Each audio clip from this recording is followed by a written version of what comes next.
नमस्कार दोस्तों, ज्ञान और समाचार के एक और वीडियो में आपका स्वागत है। मेरा नाम है अनंत सिंह और इस वीडियो में हम बात करने वाले हैं कि आखिर क्यों तुर्की ने भारत को यूरोप से जोड़ने वाले प्रोजेक्ट का विरोध किया है। आखिर क्यों तुर्की के राष्ट्रपति अर्दोगान ने कहा है कि कई देश ट्रेड कॉरिडोर बनाकर अपने प्रभाव क्षेत्र का विस्तार करने की कोशिश कर रहे हैं, और आखिर क्यों अर्दोगान को ऐसा लगता है कि तुर्की के बिना कोई कॉरिडोर मुमकिन नहीं है। तो चलिए इस बारे में विस्तार से चर्चा करते हैं। तो दोस्तों, तुर्की के राष्ट्रपति रेसेप तैयब अर्दोगान ने India middle east Europe corridor यानी IMEEC ट्रांसपोर्ट प्रोजेक्ट का विरोध किया है। अर्दोगान ने कहा है कि उन्हें पता है कि कई देश ट्रेड कॉरिडोर बनाकर अपने प्रभाव क्षेत्र का विस्तार करने की कोशिश कर रहे हैं। रेसेप तैयब अर्दोगान तुर्की वापस लौट चुके हैं और अब उनके सुर भी बदल गए हैं। भारत में G20 समिट में उनके साथ मीडिया कर्मियों से बात करते हुए अर्दोगान ने सोमवार को कहा कि तुर्की के बिना कोई कॉरिडोर नहीं है। दरअसल भारत की अध्यक्षता में हुए G20 शिखर सम्मेलन में India middle east Europe corridor transport project की मंजूरी मिली है। ये कॉरिडोर भारत से संयुक्त अरब अमीरात, सऊदी अरेबिया, जॉर्डन और इजराइल होते हुए ग्रीस और यूरोप तक पहुंचेगा। इस कॉरिडोर में तुर्की को बाईपास किया गया है। इस समझौते पर यूरोपीय संघ, Bharat, Saudi Arabia, UAE, America और G20 के अन्य सदस्यों ने भी हस्ताक्षर किए थे। अर्दोगान ने कहा कि हम कहते हैं कि तुर्की के बिना कोई कॉरिडोर नहीं है। तुर्की उत्पादन और व्यापार के लिए एक महत्वपूर्ण देश है। पूर्व से पश्चिम तक यातायात के लिए सबसे सुविधाजनक लाइन तुर्की से होकर गुजरती है। IMEEC प्रोजेक्ट का मुख्य उद्देश्य शिपिंग समय में 40% की कटौती करना और अन्य लागतों, ईंधन के उपयोग पर पैसे बचाना है। हालांकि ये प्रोजेक्ट तुर्की को दरकिनार कर देता है।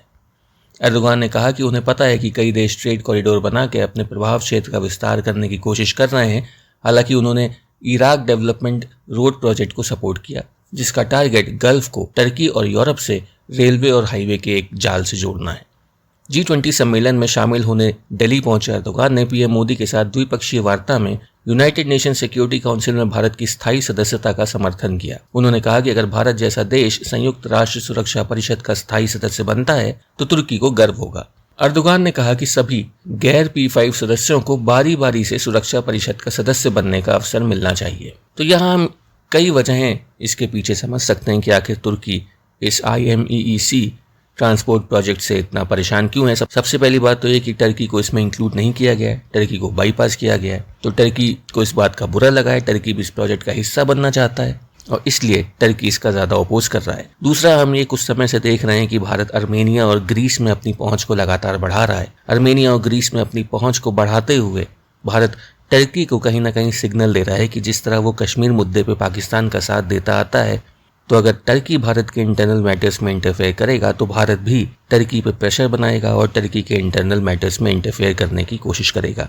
और यह हमें दिख भी रहा है कि किस तरह अर्मेनिया और ग्रीस दोनों के साथ टर्की के रिश्ते खराब हैं। ग्रीस के साथ बहुत ही ज़्यादा खराब हैं टर्की के रिलेशंस, और इन दोनों देशों में भारत अच्छी तरह से घुसपैठ कर चुका है। इन दोनों देशों को भारत अपने हथियार प्रदान कर रहा है और भारत की ये जो स्ट्रेटेजिक पहुंच हुई है इन दोनों देशों से, इससे टर्की को लग रहा है कि भारत कहीं ना कहीं उसे घेरने की कोशिश कर रहा है, उस पर दबाव बनाने की कोशिश कर रहा है। और इसलिए भी टर्की थोड़ा सा भारत से चिढ़ा हुआ है, भारत से दबा भी हुआ है लेकिन चिढ़ा भी हुआ है। क्योंकि जो टर्की सोचता था कि वो यूरोप का हिस्सा है और इतने दूर है सब कॉन्टिनेंट से, तो वो भारत के मामलों में दखल ले लेगा और भारत कुछ कर नहीं पाएगा। तो अब टर्की को भारत दिखा चुका है कि वो यूरोप में आके भी टर्की को परेशान कर सकता है, टर्की पे दबाव बना सकता है और टर्की को मजबूर कर सकता है। तो यही सब वजह हैं जिस वजह से रेसेप तैयब अर्दोगान इस कॉरिडोर से नाखुश हैं।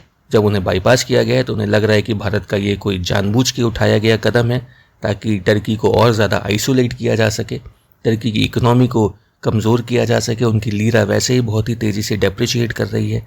टर्किश इकोनॉमी के हालात अच्छे नहीं हैं, इन्फ्लेशन बहुत ज़्यादा हाई है, लेकिन फिर भी टर्किश एक इम्पॉर्टेंट ट्रेड सेंटर है, एक इम्पॉर्टेंट यूरोपियन इकोनॉमी है। और अगर ये कॉरिडोर बन जाता है तो टर्की के पोर्ट्स, टर्की के रोड्स पूरी तरह से बाईपास कर दिए जाएंगे, बॉयकॉट कर दिए जाएंगे और इस वजह से टर्की की इकोनॉमी पे और ज़्यादा बुरा असर पड़ेगा।